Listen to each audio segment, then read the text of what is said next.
एक योद्धा ध्यान करना चाहता है। गीता तब और अब, अध्याय 6 भाग 1। स्थिरता संघर्ष से शुरू होती है। तब कर्म और त्याग पर विस्तृत चर्चा के बाद कृष्ण एक अलग मार्ग प्रस्तुत करते हैं, ध्यान योग का।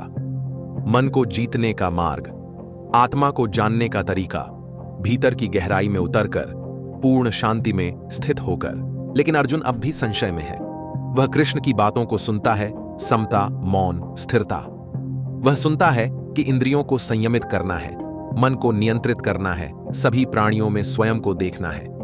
यह सब सुनने में ऊंचा लगता है, दिव्य, आदर्श।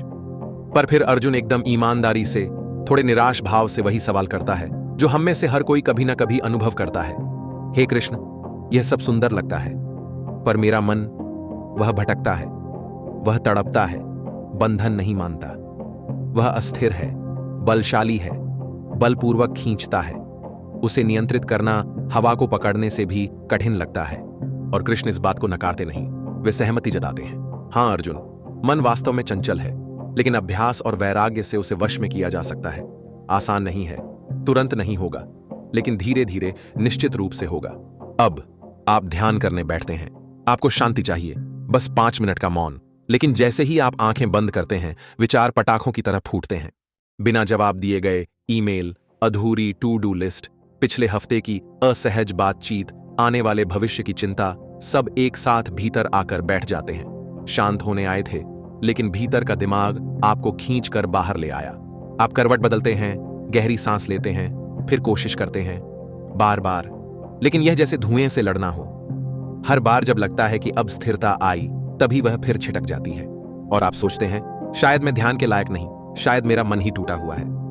पर आप यह नहीं समझते कि ध्यान की शुरुआत यहीं से होती है, परिपूर्णता से नहीं, संघर्ष से।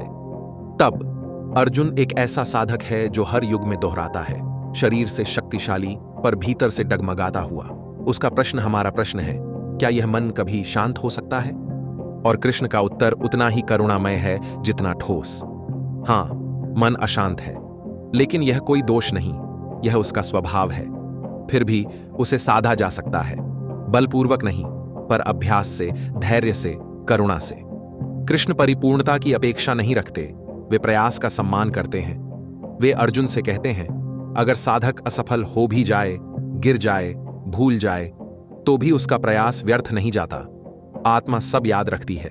अब हमारी दुनिया में, जहां सब कुछ त्वरित परिणाम और लगातार उत्तेजना से भरा है, हम चाहते हैं कि ध्यान भी किसी मोबाइल ऐप जैसा हो, झट से काम करे। लेकिन अंतर्मन की साधना बिजली की तरह नहीं आती, वह लहरों में आती है।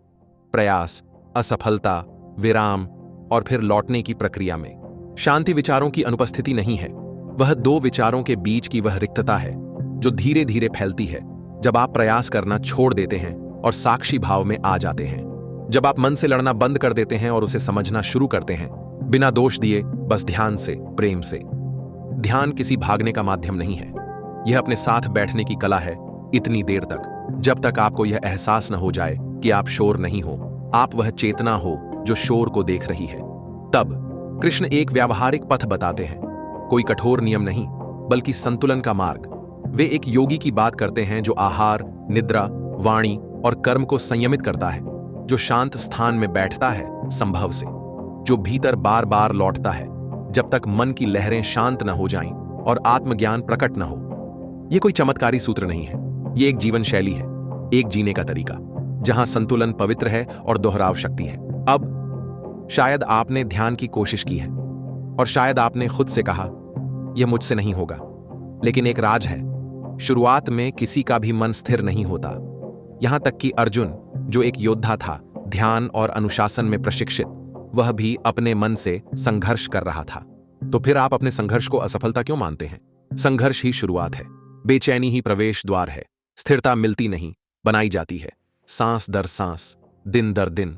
हर बार जब आप ध्यान में बैठते हैं, इवन अगर मन शांत ना हो, आप भीतर एक बीज रोपते हैं। एक दिन वही बीज भीतर शांति बनकर प्रकट होता है। नतीजा इसलिए नहीं आता कि आपने उसे मजबूर किया, बल्कि इसलिए आता है कि आपने उसे प्रेम से आमंत्रित किया। तब कृष्ण उस श्रेष्ठ योगी की बात करते हैं जो संसार से नहीं भागता, बल्कि सब में ईश्वर को देखता है, जिसने मन को जीतना सीखा, not to dominate but to connect with आत्मा और आत्मा के माध्यम से समस्त ब्रह्मांड से। अब आपको संसार छोड़ने की आवश्यकता नहीं है, सिर्फ खुद से भागना बंद करना है।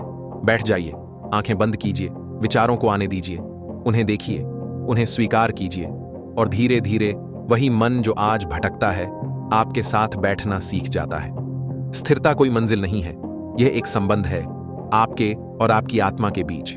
यह यात्रा है, यह लौटना है, यह स्वयं को स्मरण करना है। केंद्र बिंदु। यह परिपूर्ण शांति का अध्याय नहीं है, यह बैठने, संघर्ष करने, गिरने और फिर भी प्रयास करते रहने का अध्याय है। अध्याय 6 हमें बताता है कि मन को साधना स्वाभाविक नहीं लेकिन संभव है, न कि उसे चुप करा देने से बल्कि उसके साथ बैठना सीखने से, जब तक वह आपके साथ बैठना न सीख जाए। अगर यह बात आपके अंतर्मन से जुड़ी हो तो कृपया लाइक करें, सब्सक्राइब करें और इसे साझा करें। आपका सहयोग इस शांति की खोज को जीवित रखता है, उन सभी के लिए जो उस मौन की तलाश में हैं जिसे यह संसार शायद ही कभी सुनने देता है।